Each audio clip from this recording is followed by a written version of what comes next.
Halo para wibu yang sedang berada di mana saja, gue harap semua dalam keadaan yang baik dan selalu diberikan rezeki ya. Kali ini gue akan coba bahas leak novel dari Nageki no Bourei. Cerita ini adalah spoiler dari lanjutan animenya ya. Sebelum masuk ke ceritanya, gue harap kalian bisa bantu subscribe channel ini serta bantu like dan komen juga ya. Oke, langsung saja kita ke ceritanya.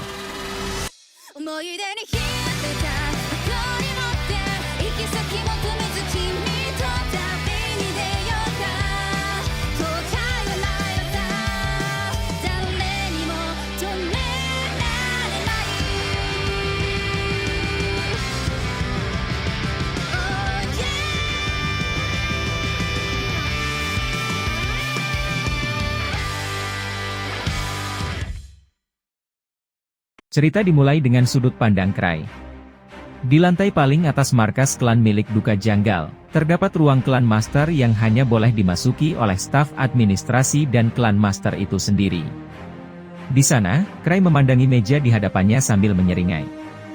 Di atas meja itu, 5 sosok kecil berbentuk manusia, masing-masing setinggi 5 cm, tengah berlarian seperti sedang berlomba.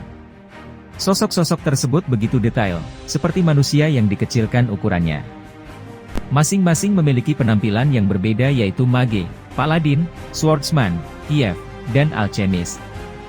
Meskipun detail-detail kecil seperti jubah dan armor mereka tidak terlalu jelas, Cray cukup puas dengan hasil karyanya sendiri. Sambil mengusap gelang yang mulai memanas di lengannya, Cray membuat sosok-sosok kecil itu berjalan perlahan di tepi meja. Tentu saja, mereka bukanlah boneka nyata. Mereka adalah ilusi yang Cray ciptakan menggunakan artefak yang baru saja didapatkan yaitu bayang-bayang menari, Mirage Form. Apa-apaan tadi itu? Tanya Eva bingung. Bukan apa-apa. Aku hanya terkejut karena kau tiba-tiba masuk. Jawab Cray. Tapi aku sudah mengetuk, loh. Ucap Eva kembali. Dalam hati Cray, sepertinya aku terlalu sibuk bermain sampai tidak mendengar ketukannya. Dan harus ingat untuk tidak bermain seperti ini di ruangan ini lagi. Lalu Cray melihat di tangan Eva ada setumpuk surat yang sudah membuatnya jenuh hanya dengan melihatnya. Sejak party Duka Janggal terlibat dengan Lord Gladys dalam lelang beberapa waktu yang lalu, entah mengapa jumlah surat yang datang kepada Cray meningkat drastis. Menurut informasi yang Eva dapatkan, desas-desus di kalangan bangsawan membuat mereka percaya bahwa Cray yang menyelamatkan Nona Eclair. Padahal yang menyelamatkannya jelas-jelas adalah A. Lalu Cray bergumam dalam hatinya. Jika aku adalah pemburu yang bercita-cita naik pangkat atau mencari koneksi, surat-surat ini pasti akan sangat berharga. Sayangnya, aku adalah pemburu yang ingin segera pensiun. Jadi, jawabanku hanya satu. Penolakan sopan. Karena ada banyak orang lain yang lebih pantas. Dan kalau situasinya memburuk, aku bahkan siap melarikan diri dari seburu dia. Saat Cray duduk kembali di kursinya, Cray menyadari Eva sedang menatap meja, atau lebih tepatnya, ilusi manusia kecil yang lupa Cray hapus. Eva mendongak, menatap Cray dengan ekspresi yang seolah meragukan kewarasan Cray. Sosok kecil itu terlihat panik, berlarian di atas meja, sebelum melompat dan menghilang di bawah meja. Dan Cray mencoba mengalihkan perhatian dengan berkata kepada Eva. Jadi, ada urusan apa? Tanya Cray dengan nada santai. Eva menjawab. Apa kamu pikir itu bisa mengalihkan perhatian? Apa tadi itu?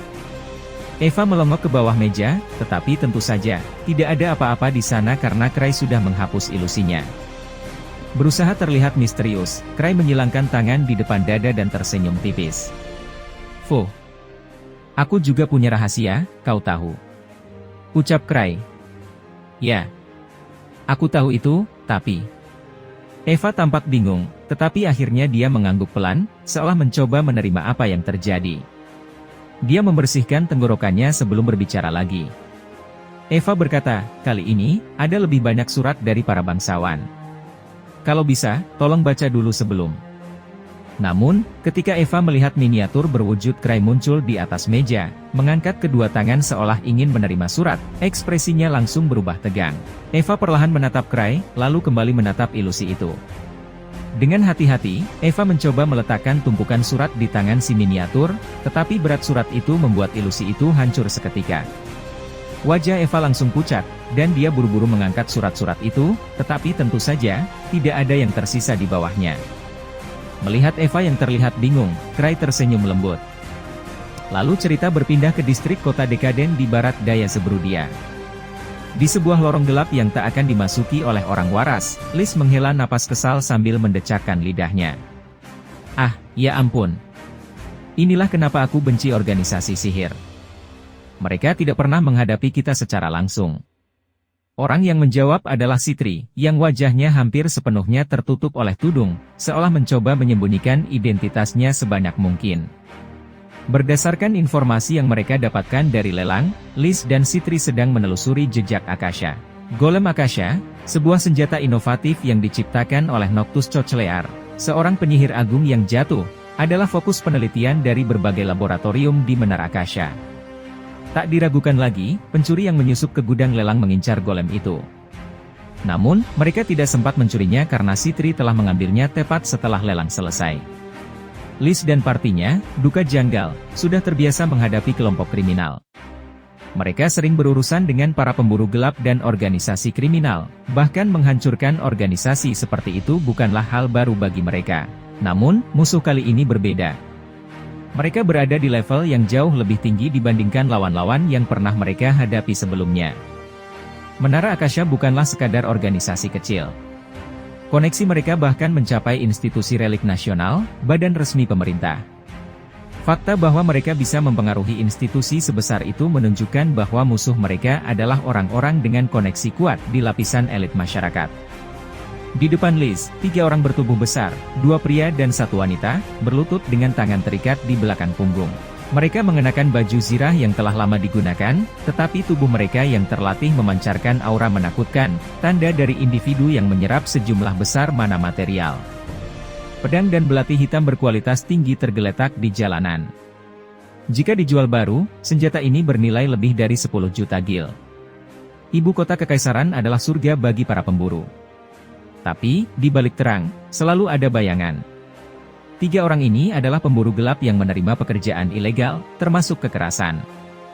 Meski kekuatan mereka di atas rata-rata, Liz memandang rendah mereka. Pemburu yang lupa tugas utamanya melawan monster dan perangkap mematikan, dan malah memilih menindas yang lebih lemah, bukanlah ancaman bagi Liz. 3 pemburu itu kini tertunduk. Mereka mengenakan kantong kertas di kepala mereka, dan aroma keringat bercampur darah memenuhi lorong sempit yang pengap. Meskipun lawan mereka adalah pemburu gelap yang profesional, Liz dan Sitri berhasil mengalahkan mereka dengan mudah.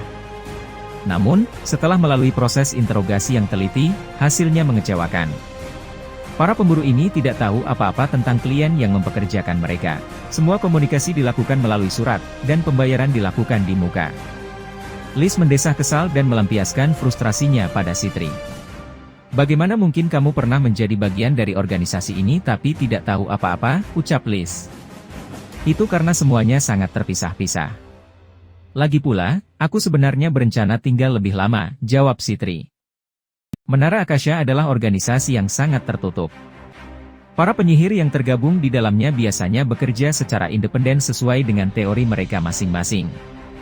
Bahkan di dalam organisasi, informasi jarang mengalir antar laboratorium.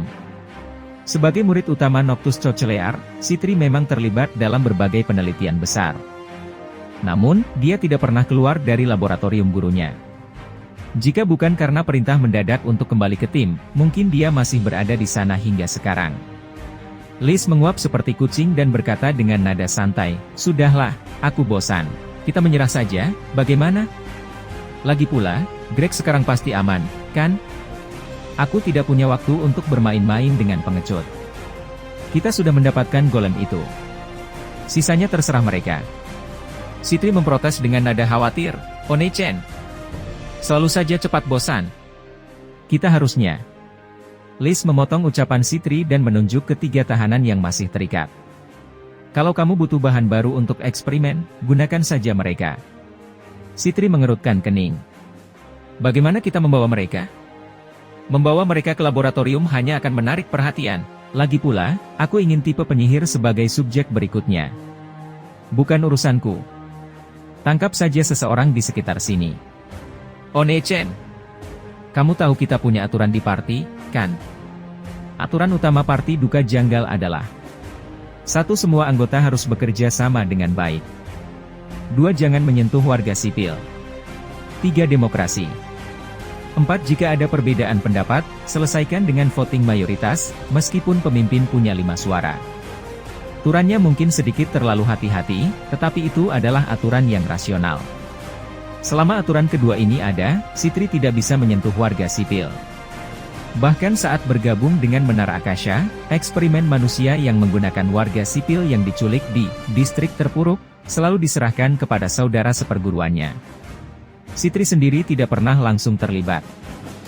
Karena itu pula, dia pernah dinilai masih terlalu lunak oleh mantan gurunya, Noctus. Mata-mata redup milik penduduk yang kelelahan memandang dari luar gang dan dari jendela-jendela bangunan, mengamati akhir dari kekacauan yang dibuat oleh Liz dan Sitri. Saat adiknya sedang termenung, Liz, seolah mendapat ide bagus, tersenyum cerah dan bertepuk tangan. Baiklah, sudah kuputuskan. Meskipun sedikit menyebalkan, bagaimana kalau kita minta tolong pada Krai Chen? Tenang saja, Krai Chen itu baik hati. Aku yakin dia sudah memperkirakan ini sebelumnya. Kalau kamu takut, aku yang akan minta maaf dan memohon padanya untukmu.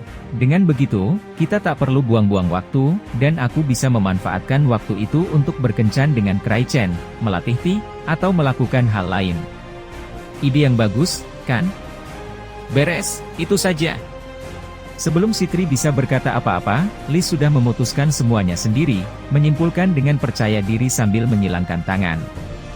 Melihat senyuman kakaknya, Sitri berpikir. Jujur saja, dia ingin sebisa mungkin menghindari merepotkan Krai lagi.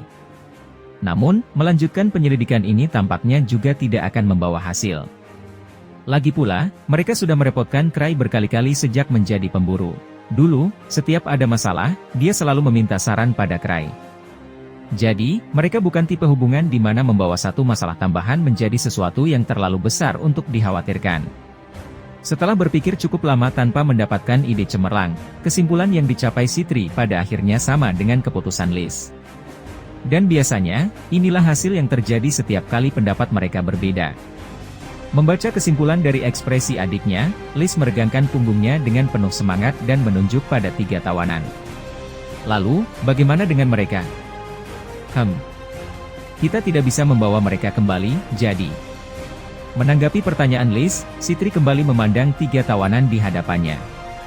Tangan mereka terikat, tubuh mereka penuh luka, dan mereka telah disuntikkan serum pengakuan. Meski begitu, tubuh mereka mungkin akan pulih seiring waktu, meskipun mentalnya mungkin tidak. Sejujurnya, mereka tidak terlalu penting.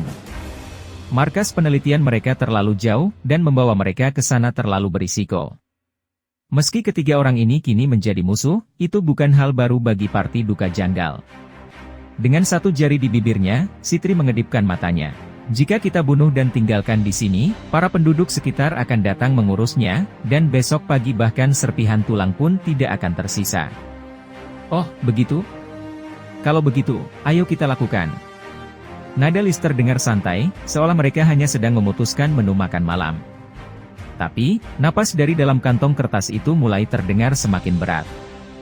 Percakapan mereka yang biasa saja menunjukkan ketulusan yang mengerikan. Para tawanan itu mulai menyadari, kedua wanita ini tidak menganggap nyawa mereka berarti apapun. Mereka adalah orang-orang yang mampu membunuh tanpa rasa bersalah. Tubuh 3 tawanan itu mulai gemetar. Saat itulah, Sitri mendapat ide bagus dan berseru dengan suara cerah. Oh, tunggu dulu, One-chan. Daripada membunuh mereka, bagaimana kalau kita jadikan mereka bawahan? Aku kebetulan sedang membutuhkan anak buah yang sudah terbiasa melakukan pekerjaan kotor. Memang mereka terlalu buruk untuk jadi Kil-Kil-kun, tapi lebih baik dimanfaatkan daripada dibuang, kan? Hah? Anak buah? Aku tidak membutuhkan anak buah lemah seperti mereka. Kalau begitu, biar aku saja yang mengurus mereka. Tapi, tentu saja, kita harus tanya dulu kesediaan mereka. Kalau mereka menolak, ya tidak ada pilihan lain selain menyingkirkan mereka. Lagi pula, Krai sepertinya tidak suka membunuh, kan? Sitri melangkah mendekati 3 tawanan, menyentuh ringan leher mereka yang terbuka. Napas tersengal-sengal terdengar dari balik kantong kertas kotor tanpa lubang di bagian mata. Setelah menarik napas dalam, Sitri berbicara dengan lembut, "Hei, semuanya. Bagaimana kalau kalian menjadi bawahanku? Kalian masih bisa melanjutkan pekerjaan seperti biasa. Tentu saja, tidak ada paksaan. Kalau kalian mau, sih. Menurutku tidak. Jadi bawahan Sitri? Hidup mereka bakal lebih suram dari sekarang. Mungkin lebih baik mati saja, kan? Hei, katakan sesuatu dong, kalian semua." "Dasar tidak berguna," ucap Liz. Cerita berpindah dari sudut pandang Cray. "Hari ini, aku kembali diculik oleh asosiasi penjelajah. Rasanya aneh melihat Garsan, yang seharusnya sangat sibuk sebagai kepala cabang ibu kota, sengaja datang ke markas klanku hanya untuk menangkapku. Aku bahkan ingin sekali mengomeli Eva, yang dengan santainya membiarkan musuh alaminya, kepala cabang, masuk begitu saja. Aku duduk di ruang pertemuan asosiasi penjelajah, menerima tatapan tajam yang tampaknya bisa membunuh Phantom hanya dengan sekali pandang, selama beberapa menit. Kepala botak yang garang itu menatap Cray dengan pandangan berbahaya. Meskipun ada kainasan di sebelahnya, yang membawa aura menenangkan, atmosfer di ruangan itu tetap tidak sepenuhnya netral. Cray tahu bahwa sikap seperti itu adalah untuk menjaga wibawa agar tidak diremehkan oleh para pemburu. Cray juga tahu bahwa, dari sudut pandang Garsan sendiri, dia sama sekali tidak berniat menatap dengan tatapan mengintimidasi. Tapi, sebagai seseorang yang dasarnya penakut, Cray tetap merasa ciut setiap kali duduk di hadapannya. Akhirnya, Garsan membuka mulutnya dan berbicara dengan nada rendah. Seperti biasa, yang terdengar seperti gertakan, "Cray, ku dengar kau membuat masalah dengan keluarga Count Gladys." Tidak, aku tidak membuat masalah apapun kok, jawab Cray. "Kepala cabang, kalau kamu berkata seperti itu, kesannya seolah-olah kamu memanggil Cray-kun untuk memarahinya," ucap Kaina. Cray sudah bersiap untuk berlutut meskipun Cray tahu aku tidak bersalah, namun suara lembut Kainasan memotong pembicaraan, seolah menegur. Tampaknya urusannya kali ini bukan hanya untuk memberikan teguran. Cray membuka matanya lebar-lebar, sedikit terkejut.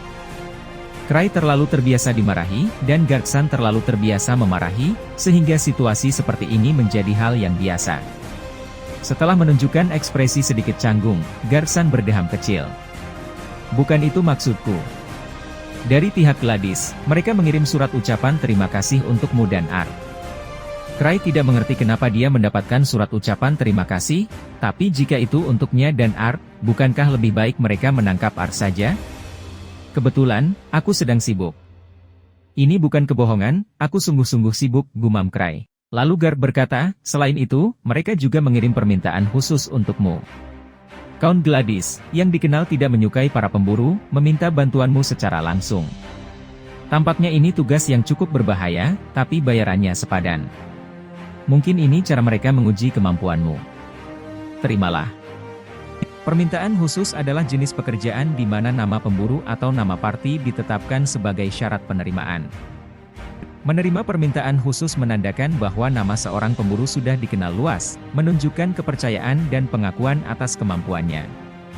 Biasanya, tugas seperti ini memiliki tingkat kesulitan yang tinggi, tetapi bayarannya lebih tinggi lagi.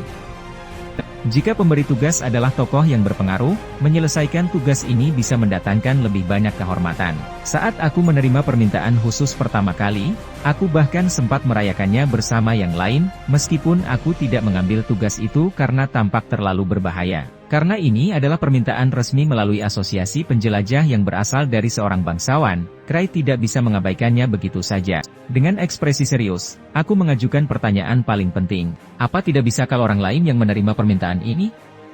Ucap Cray, "Apa kau sudah gila? Hah?"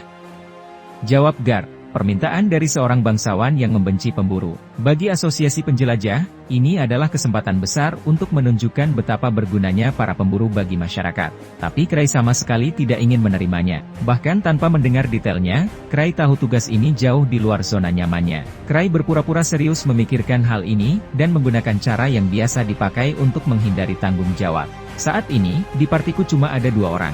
Jadi, bukannya aku tidak mau bekerja, tapi kupikir lebih baik Art saja yang mengerjakannya. Ucap Cray. Mengatakan itu sambil memperhatikan ekspresi Garsan. Cray melihat dia menghela napas panjang.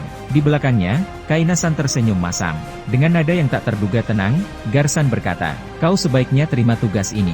Cray, kau sadarkan, kau belum mengambil satupun pekerjaan selama periode ini? Oh, jadi ini soal kuota, ya? Sudah masuk waktu itu lagi, ya?" Ucap Cray sambil tertawa. "Ini bukan sesuatu yang bisa ditertawakan, paham?" Jawab Gar.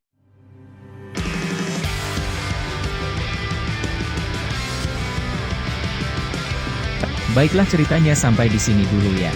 Jika tertarik untuk pembahasan yang selanjutnya, tolong di-subscribe dan diaktifkan loncengnya agar dapat notifikasi saat cerita selanjutnya telah di-upload.